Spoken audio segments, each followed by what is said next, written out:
Sebelum kita membaca Riyadhus Shalihin, saya juga baru tahu sebelum berangkat bahwa salah satu guru kita, orang tua kita, pengurus Majelis Taklim Al-Hidayah sedang dirawat di rumah sakit Hermina. Kita doakan semoga Allah Subhanahu wa taala berikan kesembuhan, Allah angkat penyakitnya, Allah berikan kemudahan di dalam segala urusan. Ala bikinnya wa likulli niyatin salihah wa ila hadratin Nabi Muhammad sallallahu alaihi wasallam. Al-Fatihah. A'udzu billahi minasyaitonir rajim. Bismillahirrahmanirrahim. Alhamdulillahirabbil alamin arrahmanir rahim maliki yaumiddin. Iyyaka na'budu wa iyyaka nasta'in ihdinas siratal mustaqim. Siratal ladzina an'amta 'alaihim ghairil maghdubi 'alaihim waladdallin. Kita lanjutkan hadis Riyadhus Shalihin. Wa an Abi Hurairah radhiyallahu anhu qala, dari Abi Hurairah radhiyallahu anhu, semoga Allah meridhoinya, berkata, qala Rasulullah sallallahu alaihi wasallam, bahwa Rasul sallallahu alaihi wasallam berkata, salatul rajuli jama'atan yazidu ala salatihi fi suqihi wa baitihi. Salatnya seorang laki-laki, salat berjamaah 5 waktu di masjid, itu lebih baik, lebih sempurna daripada salat fi suqihi, daripada salat di pasar, wa baitihi, atau orang yang salat di dalam rumahnya. Yang dikatakan oleh Rasulullah di sini rajul, jadi hanya laki-laki, karena perempuan itu lebih afdal salat di rumahnya, dan sebaik-baik di rumahnya adalah fil hujrah, di dalam kamarnya, dan sebaik-baik di dalam kamarnya adalah di dalam mihrabnya. Apa itu mihrab? Ruangan yang dibuat khusus untuk ibadah. Jadi tempat itu sholat sunnahnya di situ, baca Qurannya di situ, mendidik agama anak-anaknya di situ. Ketika pengen ganti pakaiannya terikat nggak di situ. Kenapa? Tempat itu dikhususkan untuk ibadah, itulah disebut mihrab. Dan kenapa kita disuruh membuat mihrab di dalam rumah kita? Kapan ada orang membuat mihrab di dalam rumahnya, kemudian dia mengangkat tangannya kepada Allah Subhanahu wa taala, maka doa-doanya lebih akan diijabah oleh Allah Subhanahu wa taala. Namun ketika seorang wanita pengen sholat di rumah, wanita itu pengen sholat di masjid, maka itu pun tidak menjadi sebuah permasalahan, hanya lebih afdal ketika di rumah. Bi'dan wa ishrina darajat, itu lebih baik sampai 20 derajat. Wa fi riwayatin 27 derajat. Jadi ketika kita sholat di rumah, itu hanya dapat pahala 1. Kalau sholat berjamaah, itu dilipat gandakan 20 sampai 27. Jadi rugi orang yang tidak mau datang untuk sholat berjamaah di masjid atau musholla. Wa dzalika anna ahadahum idza tawadda'a fa ahsana al-wudu'.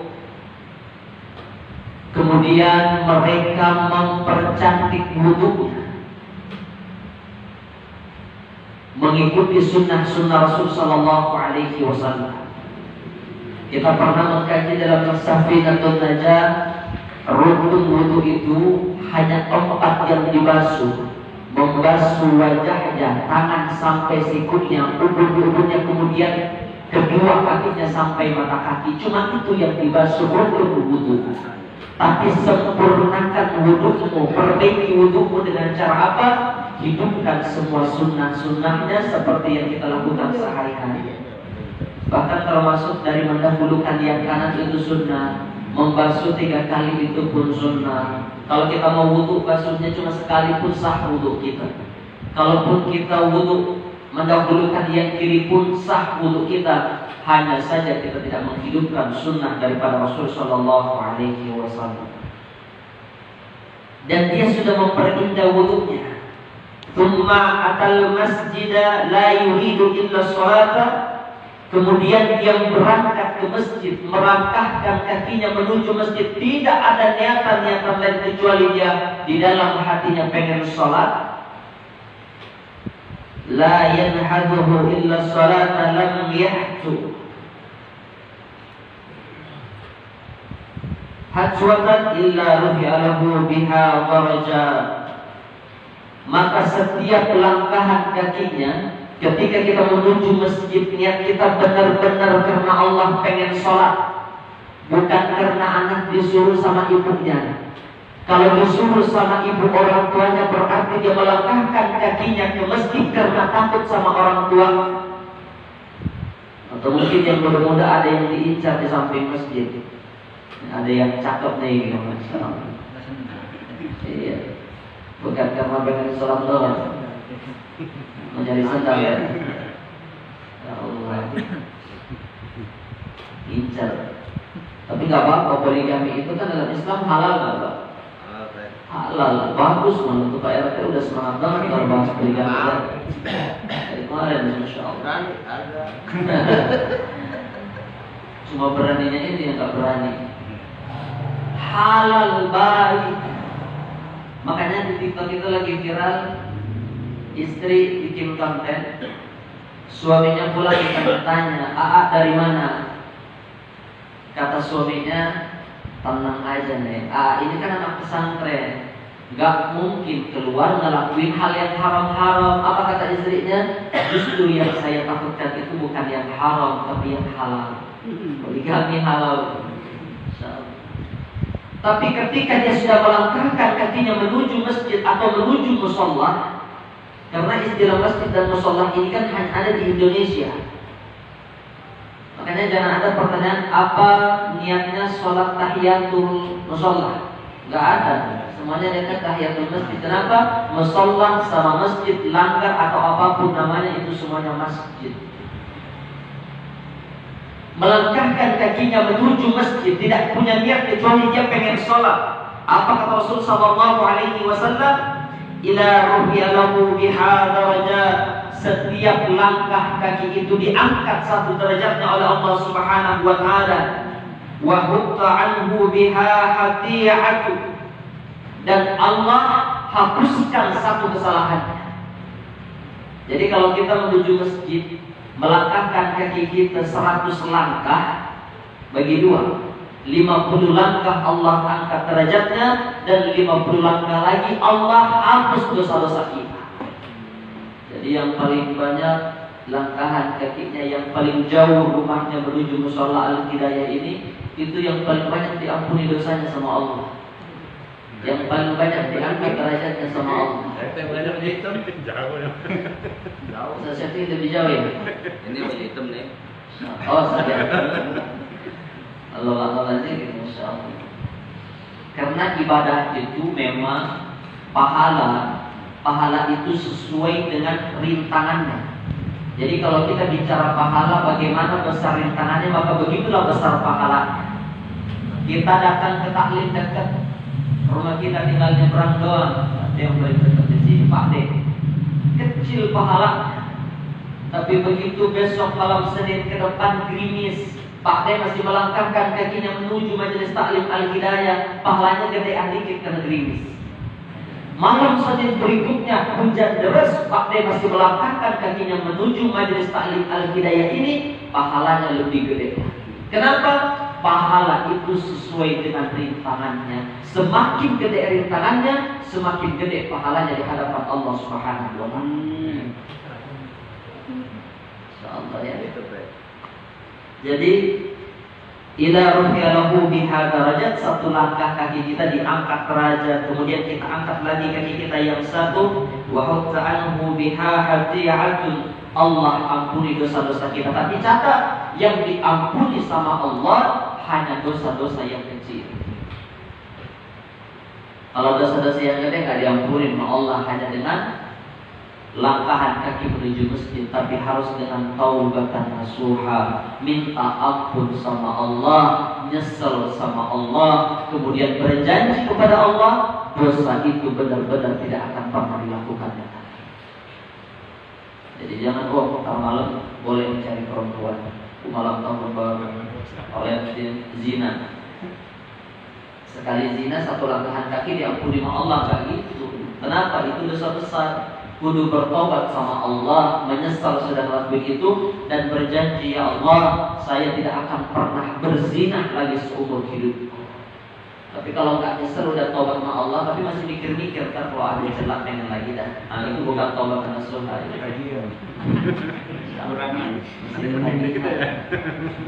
Dan ada juga orang ini lupa lagi. Masya Allah. Makanya kalau punya maksiat itu jangan diumbar-umbar sama orang, itu kan aib. Tapi ditutup aib kita, cuma kita sama Allah yang tahu. Tapi ingat, berhenti. Jangan diam-diam dilanjutin terus. Ini Pak RT nih. Saya Pak RT lagi ya. Tetap RT kenapa aneh datang ke sini nih. Tapi semoga boleh istiqomah selalu datang bersama. Hatta yadkhulal masjid fa idza dakhala al masjid kana bis salati ma kanat as salatu hiya tahbisuhu wal malaikatu yusalluna ala ahadikum ma dama fil majlisihi alladhi shalla fihi yaquluna. Udah jam 9 lewat apa kita lewat. Emang sekarang bisa selesai hampir jam 7 jam 8. Kemudian dia masuk di dalam masjid. Nah tadi belum masuk masjid tuh, baru niat sama melangkahkan kaki masuk masjid.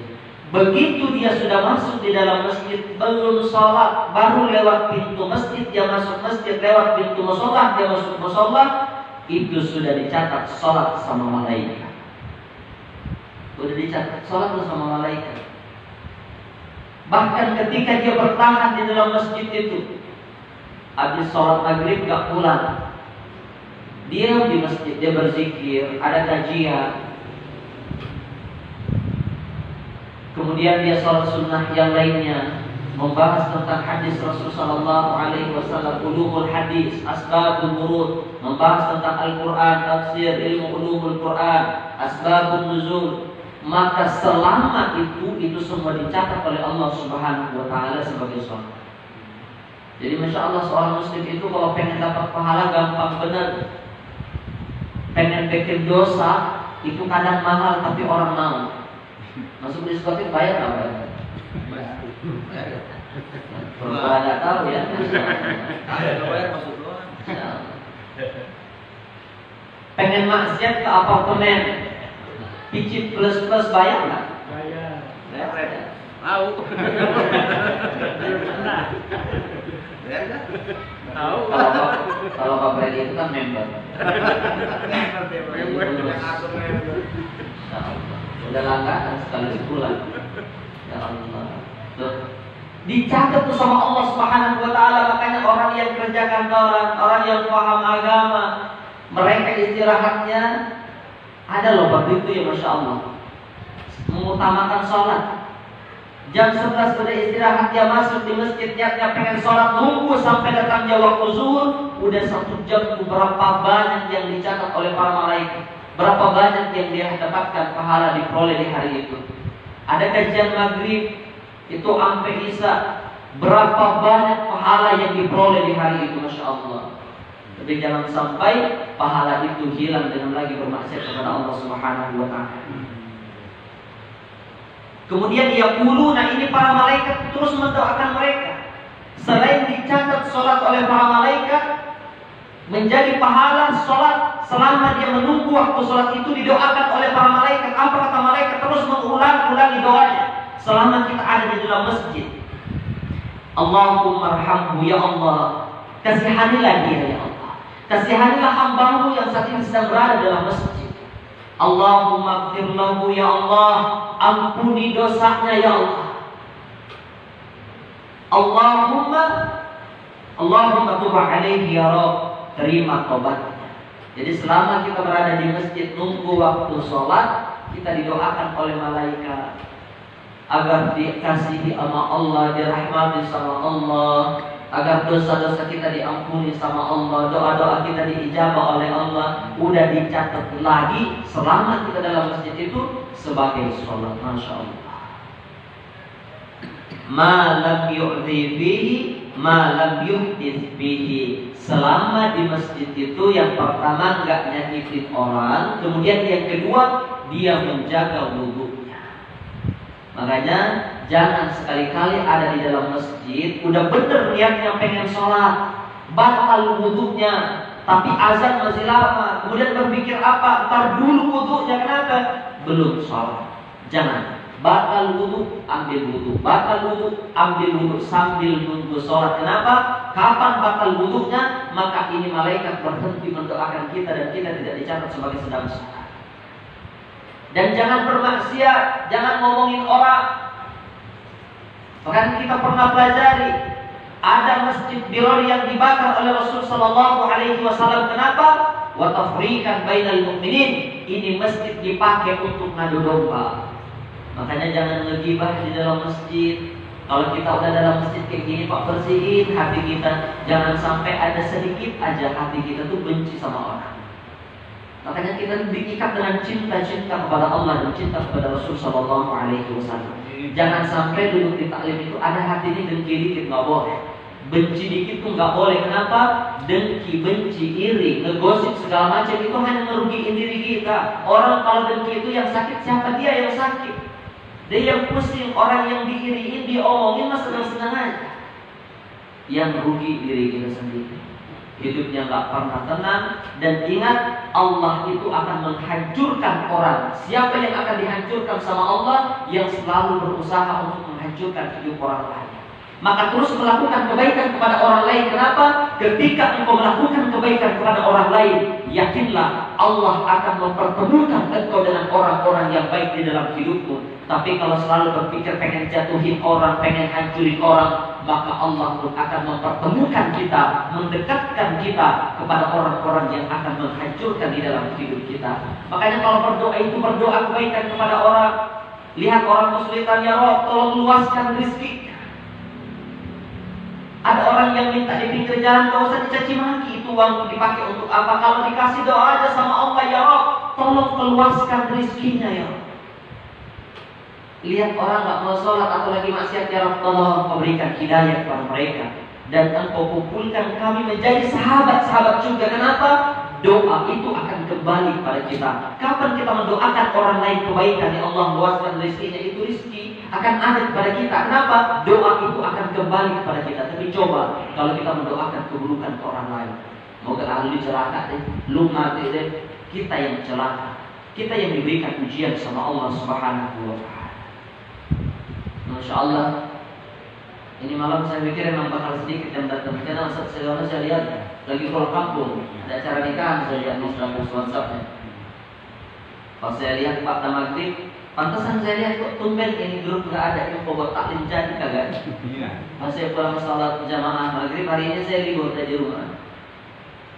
Beliau bilang saya lagi sakit, Masya Allah. Semoga Allah angkat penyakitnya. Karena memang repot juga nih sekarang nggak bisa dijenguk. Gak bisa datang di sana, emang peduli, Masya Allah. Ini luar biasa, ada lagi. Ini gak bakal habis-habis nih pandemi sampai kiamat ini kayaknya. Masya Allah. Kita gak bersedia dulu, ini kan gak ikut-ikutan ya. Ya Allah, semoga Allah memberikan kemudahan dalam segala urusan kita. Ini saja pada malam hari ini doa kita sampaikan kepada dan disampaikan oleh guru kita Ustaz Syafi'i. Waliyatafadhal alaihi masykura. Subhanallahi wa bihamdihi. Assalamualaikum warahmatullahi wabarakatuh. Al-Fatihah. Alhamdulillah.